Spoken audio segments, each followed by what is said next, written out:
This is TW Wrestling Talk here. Coming off of a rather eventful weekend.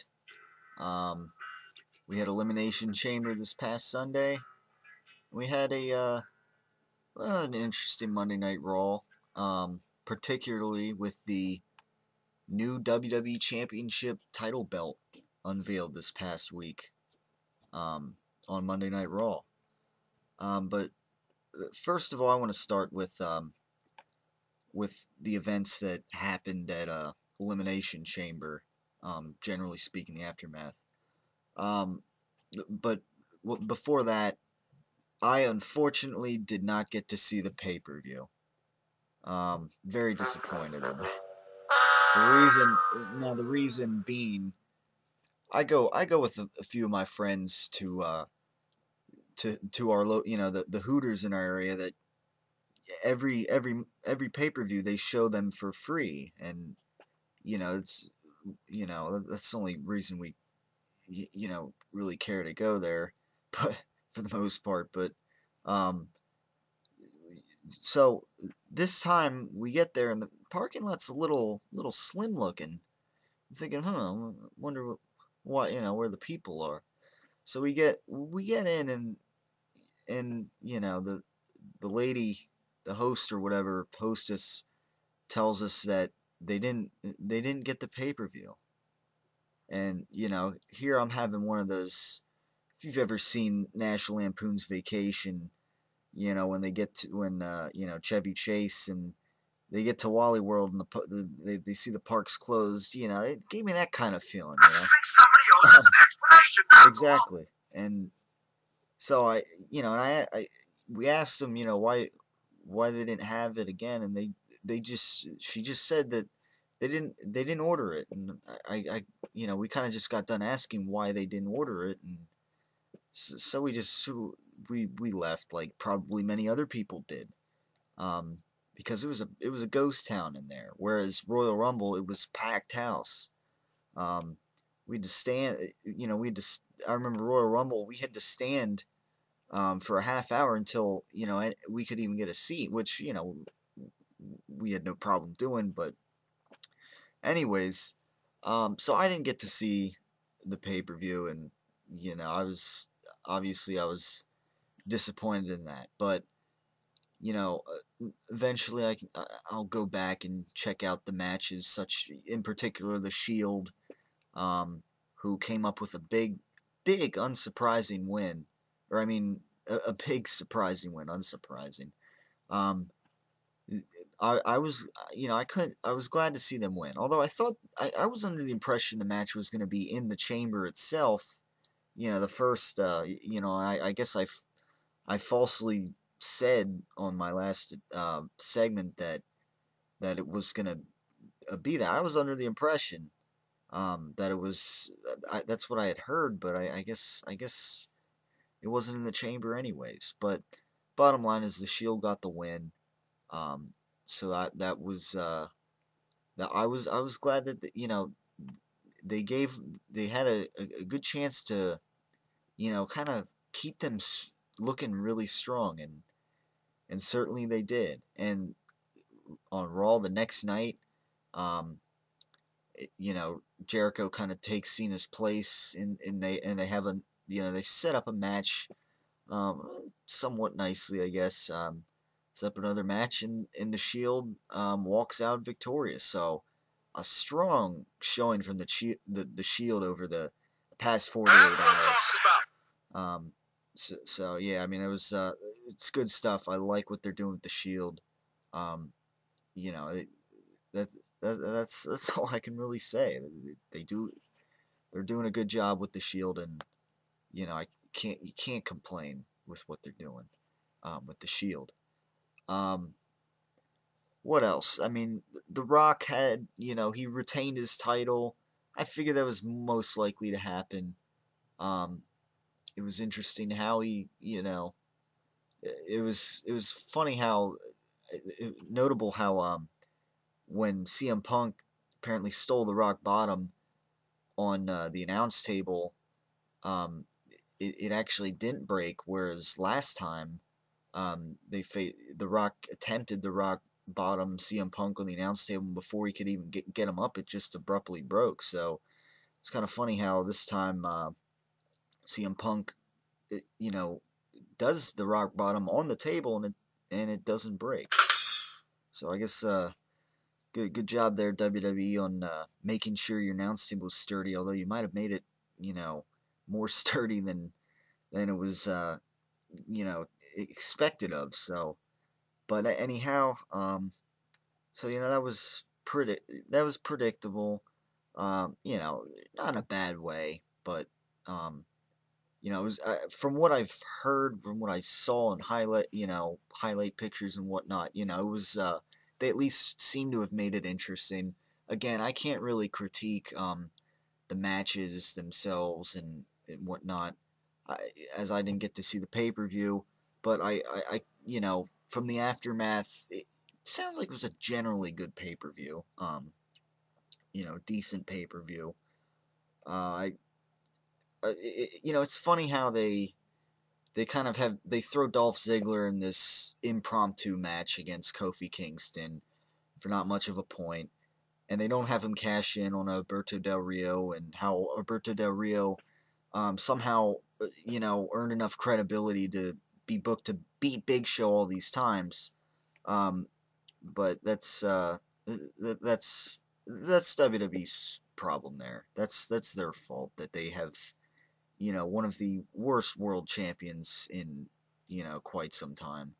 That it just is only continuing to tarnish the World Heavyweight Championship.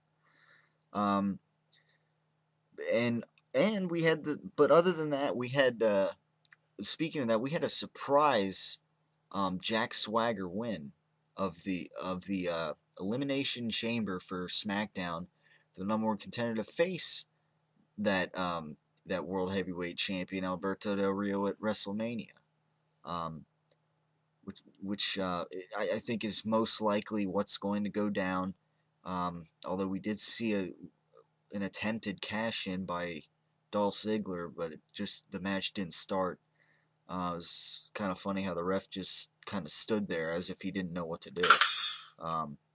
But anyhow, I mean, most likely it's going to be Swagger against Del Rio.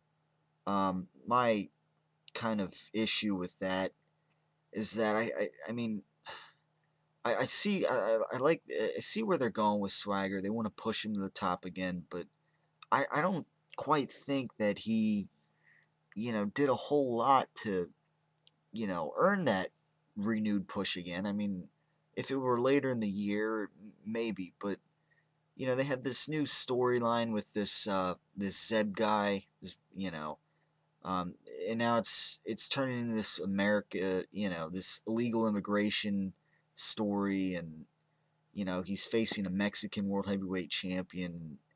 That whole thing. So it's kind of a strange situation. Um, people are criticizing this story, the whole, it's too political and whatnot. I don't think that's necessarily the problem. I, I just don't know how much it's, it totally is. I don't know if it's quite WWE-esque. That's the only thing. It seems like a little off topic in a sense. Um, off, kind of out of bounds. Not again, not in a bad political way. It's just like kind of random, and I don't know how much it's gonna connect, how much it will connect with the fan base. But see, one of my problems is Jack Swagger. It's hard. It's a little painful listening to him talk, especially him repeat these key phrases that Zeb pulls out. Um, and Jack, I hate to say it, but when Jack Swagger continues to repeat these phrases 10 times, he sounds like a borderline, one of those pre-adolescent kids or whatever that sound like they're borderline 70 IQ. kind of thing. It doesn't work for me. I mean, unless he can develop, show some promise, a little more promise on the mic. I mean, they almost might as well not have him talk at all, because even if it's just repeating one phrase, it's just like, you know, nails on a chalkboard. Again, I like, I've said it before, I like his new kind of intensity in the ring as a wrestler, but just, it kills, it's a bit of a buzzkill when you have him, sounding like this kid that, you know, that would, you just come off as stupid back in the, kind of the middle school days, and of childhood. So that's my only problem there. Um, and again, when you're facing a world heavyweight champion like Alberto Del Rio, who's essentially not very, credible to be in that position, um, and is just coming off as a complete joke to me. Um, that doesn't work. That doesn't help. It's as simple as that. Um, so and I hate how it's the past few months. It just seems as if they've been pushing, well, not pushing forward, in a good way, pushing. How about sweeping Dolph Ziggler under the rug a little bit? I mean, it I'm getting the impression that they have no faith in this guy. Um, ever since, it seems like after Survivor Series, when he had that big win, it seems like they've just booked him like a mid Carter. Um, Several losses to John Cena, getting embarrassed week after week. Um, an impromptu match this past week, at Elimination Chamber. You know, aligning him with AJ, and who went from a complete star in the Divas world, middle last year, to you know absolutely just another one of those heel managing divas that we've seen over and over again. And then you got Biggie Langston, is kind of an enforcer, but who hasn't yet wrestled a match at all. I don't know, but that's not totally working. Um, but what is working, at least for the time being, at least, is the WWE Championship scene. Um, and I say that because WWE may be taking, my advice here. Not literally like they're listening to my show here and I'm calling the shots. That'd be pretty cool. But that I don't think that's the case. But anyhow, you see, if it appeared they were maybe going to go in the direction of a triple threat match at WrestleMania when CM Punk came out and wanted to be a part of that main event. I thought that might be the direction they were going to go, and they still could go that direction. But now we have a big match that was announced, which is obviously going to be the main event match next week on Raw, um, between CM Punk and John Cena, where the winner will face The Rock at WrestleMania. So Cena is putting his um, big Royal Rumble victory on the line here. If he doesn't win, then apparently CM Punk will get to face The Rock at WrestleMania, which I'm definitely all for.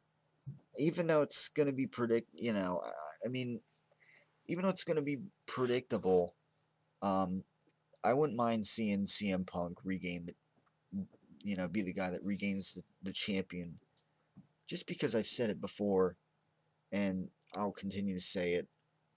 Under Cena's current character, unless he has a gimmick change, I don't want to see him as WWE champion. And I said that last month when I asked the question on a scale of 1 to 10, how likely, or I mean, how much in favor would you be of seeing Cena as WWE champion in 2013? And I said a 3. and I kind of continue to stick by that. Um, and I have good I have a good foundation for why. Um, where CM Punk, on the other hand, him regaining the championship, you wonder who's going to take it from him. But again, I'd be most in favor of them doing a triple threat match, because it would put the bottom line is CM Punk needs to be in a main event WrestleMania match, um, for once in his career. Last year, just because it was a WWE Championship, it was not that big, main event match that closed the show. And a lot of people say, well, what does it matter what the order is in? What the order is of the matches, but the order is crucial, believe it or not. It said, it helps shape the pace of the show. That's how it works. Um, so you know, I CM Punk should very well be in that main event match at WrestleMania, and they could have Cena or John Cena in it to make it a triple threat match between the three guys. I think that's the direction they should go, and you know, obviously Cena or CM Punk would win it from there, and that would at least be less predictable than what we may have. So that's where what I think they should the direction I think they should go in. Um,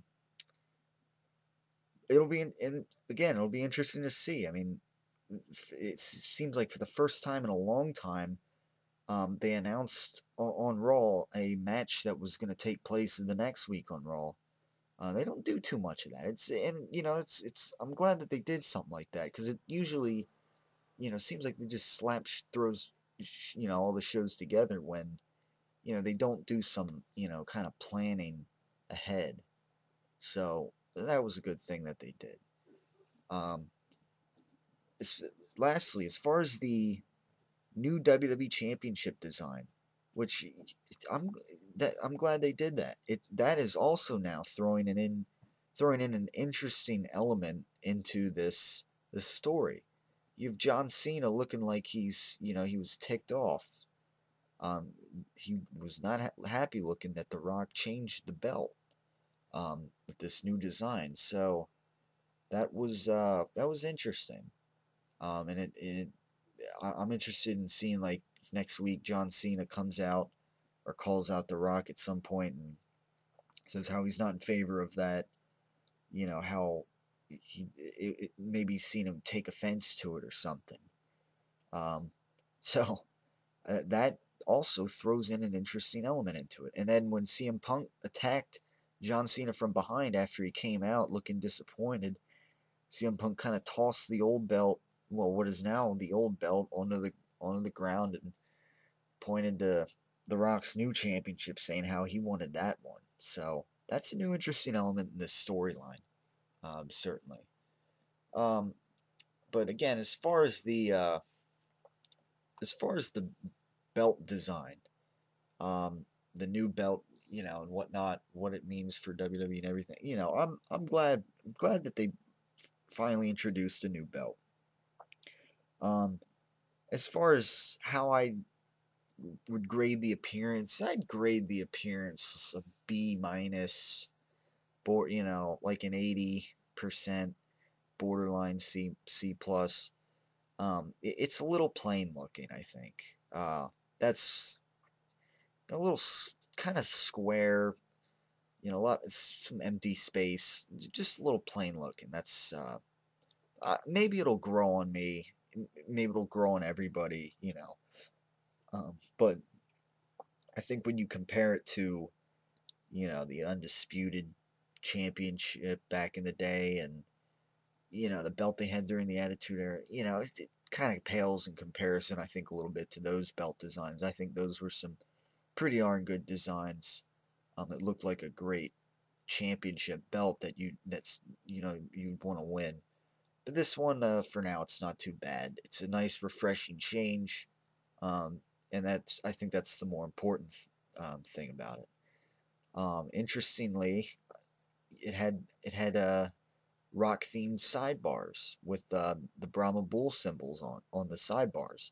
So my guess would be that depending on who is champion, um, will kind of depend what those sidebars are. If I would think if CM Punk were to win the WWE, this new championship, I would think the sidebars would change to his, catching lightning symbol, or something like that. Um, if Ryback wins it down the road, maybe it'll have the R's, or something like that. So I think that is interesting. Um, well, you got to wonder though if there's a slight chance that maybe they have those sidebars on it just because it's going to be temporary.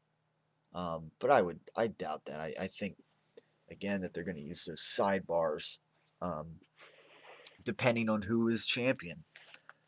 So that was interesting. It's kind of funny how they had it. Um, I mean I knew from the get go that they had the belt stored under hidden under that little cover on that pedestal when I first saw it. I'm thinking, oh, here we go, new belt. So that was cool. But close the show here. Close this segment here with a little game called Three Things That other people may have thought were under the cover this past Monday on Raw with the Rock segment. Um, three number three um, is got to be Hornswoggle. Just because people think this little guy. If people if some dumb fan didn't think that didn't have the idea that the Rock's gonna unveil a new belt, they might have maybe they thought that Hornswoggle was gonna come out when no, but number two of items that would the other possible items that people may have thought would have been under that cover would be a newly designed box of Fruity Pebbles featuring John Cena. So that was, maybe some people thought that The Rock was going to pull one of those instead of a new belt out from under there. But lastly, the number one item that that people may have thought would be under there is the DVD, the new Rock DVD, coming out shortly. No, but I don't think I don't think they'd have The Rock come out there and show off a new DVD that he's going to be a part of, or whatever new DVD that's coming out. Quite frankly, I don't even remember the names of what is coming out next on DVD featuring The Rock, but I'm sure he's got something coming out on DVD soon. Given that it's WrestleMania time, I would think that they're gonna promote that stuff, kind of like they did with Wade Barrett, where you didn't really see him in the preview at all of what they were showing. So I thought that was a little odd and a little funny in an odd kind of way. But that will wrap it up here with this longer than usual edition of TW Wrestling Talk. But we came off of Elimination Chamber, and we are now in WrestleMania build-up time in full swing. So there are definitely some things to talk about here, and I'm sure next the coming days there will be more to talk about as we start going in full steam ahead on the road to WrestleMania 29. So stay tuned for what else we have to talk about in the coming days here on TW Wrestling Talk, and I thank you for tuning in as always, and would appreciate and ask for any comments and questions that you may have that I can maybe discuss here on the program.